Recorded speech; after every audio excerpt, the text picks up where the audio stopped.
Hello, Sagittarius, and thank you so much for joining me over here on the extended and supporting my channel.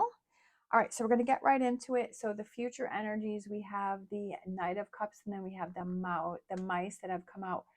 So again, as I was saying before, is that you kind of realize that you need to express your feelings more, could be in this relationship, because you're saying, okay, what can I do within myself to work on this relationship, to make changes, to make things happen, to have this connection be stronger, or future relationships that may come in, and kind of looking at those weaker spots within yourself and say, what can I change? And it could be that a little bit at a time that you start to become more emotional. You say you share your feelings, whether they're good, bad, or indifferent, that you start to communicate more, that you reach out and you communicate more.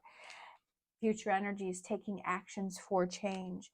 If you want change, you have to be change. I say that all the time. If you want change, you have to be change. You have to make changes. You can't leave that to someone else. We have the Clover, which represents the luck. Again, which I was saying that this is the year of the rabbit, and it is a lucky year. And like I was saying with Sagittarius, that it is you pursuing those things and you having that guidance in that direction of what it is that you need to do, right? That you feel good, that you feel lucky, that you feel strong moving forward, that you know that you're making the right choices, that you know you're doing the right thing, right? That you're feeling positive, you're feeling lucky, you're feeling good. And that's what I was saying with the year of the rabbit, is that's the energy that is surrounding us ourselves. So we're feeling more like we can take those chances this year, like we're embracing that energy. All right. And then we have the Justice card, and we have number 11, which is the Whip. I feel like it's conflict and arguments. Things start to fall in your favor, because the Whip represents conflict and arguments. It represents challenges. It represents obstacles. But I feel like these don't become such a big thing for you, because I feel like things are happening for you. Like you don't see, I feel like before you used to feel like that if there was an obstacle or a challenge, that you would just shut down, or you would back away, or you were like, okay, this is becoming too much, or this relationship, and it's just like, okay, well, this person hurt me, this person said something to me, or this person wasn't supportive, so I'm just going to shut down, I'm going to back away, I'm going to hold this against them. And I feel like you kind of realize that, hey, that if I want something to work out, that I have to find the solutions, right? That if I have a problem that's going on, right? If I have some conflict with someone, if I have something that there is a problem within a relationship, right? Because these two cards are right above, that you realize that, hey, I need to speak up not only about the positive things, but the things that I have a conflict with, right? The things that I have a problem with, that if somebody is doing something that is bothering you, that is somebody is saying something that has hurt you, that you step up to the plate, right? That you're learning to reach out and say, hey, that really bothered me. That really hurt me. How can we change this? This needs to be different. You can't speak to me this way. This is not how things need to happen, because this affects me in a negative way. And for you to step up to the plate and say, hey, this is bothering me, right? This is not acceptable to me.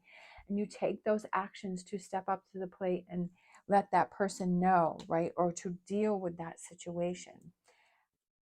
Overall energy, we have the Three of Wands. I feel like things are changing for you this year. I feel like things are really going to be different for you, because you are stepping up to the plate, that you are going after this 10 of Cups that you want, right? That you are moving forward, you're learning, right, from past situations, and you're learning, okay, I used to let things go before, but guess what? I'm not letting them go this year. This is the year where I speak my mind. All right, so for overall energy, again, I feel like it has to do with relationships. We have the Man with the Rose, and then we had this, like the Wishing Well, and then the Lovers. I feel like it has to do with relationships. This could be the relationship that you have with yourself, right? That you're stepping up to the plate, or it could be the relationship with a partner, friendship, family members, work, whatever that is, that you're starting to step up to the plate. You realize this week that challenges need to be dealt with. All right, so let's get a Star Dragons card. We're going to get our Oracle message to close this out. We're going to get our Star Dragons cards. We have vision, contemplating the future. Definitely looking towards the future. And that was our overall energy here. That's exactly what we had, was contemplating the future and our overall energy as, what are we going to do that if I want change, I have to be changed, right? What are those things that I need to change? What are those things that I need to learn from the past that I need to change?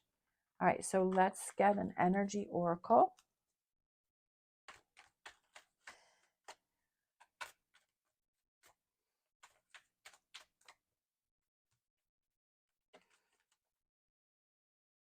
Kind of feel like these two. We have deceit, not fooling yourself, right? Looking out for deceit, not fooling yourself. And then we have man holding a heart. All right, I guess that's why that wanted to come out. Deceit within a relationship, is that something that is a situation going on for you? Or does this represent you? Are you being false? Right? Are you being deceiving? Are you deceiving yourself about your true feelings about someone? Are you being upfront about your true feelings? Are you fooling yourself? Are you fooling someone else? Like I said, we have to look at those actions that we take and that we're doing, right? Are we being truthful with our feelings that we feel towards someone? Are we being truthful with that? Truthful with ourselves and truthful with that person? Or do you feel that there are some red flags with someone else? Is that something, are you fooling yourself? Are you making excuses for someone else's bad behavior because you want to stay in this relationship? Is that something that you need to look at? Lots of things for you to think about here. Definitely very interesting that those cards have come up, but for someone, that is a message with the man holding a heart and deceit. That's something for you to look at. We have magician and the mirror. Again, like I just said, something for you to look at. Magician. Magician represents power, and it represents answers, and it represents finding solutions, but it's also looking in the mirror, right? We also have the infinity sign, which represents individual power and everlasting love. And looking at yourself and being truthful about how you really feel about this situation. Are you being truthful with yourself? It's very interesting that we had the deceit, man holding a heart, and then the magician in the mirror. I feel like it's clarity on your path on what it is that you need to do, right? Choices that you have to make, things that you need to do, things that you need to see. Sometimes reality can really be, can shake us up, and we're like, yeah, when I really think about it, this is how I feel. Or when I really think about it, yeah, there's some red flags going on around that I'm ignoring and that I need to look at. The harsh reality of a situation, sometimes that can be overwhelming, but it's how we have a better life because we are not fooling ourselves or fooling others. All right. Thank you so much for watching. Thank you so much for joining me. I hope you have an amazing week. As always, stay positive, stay safe, and I will see you next time.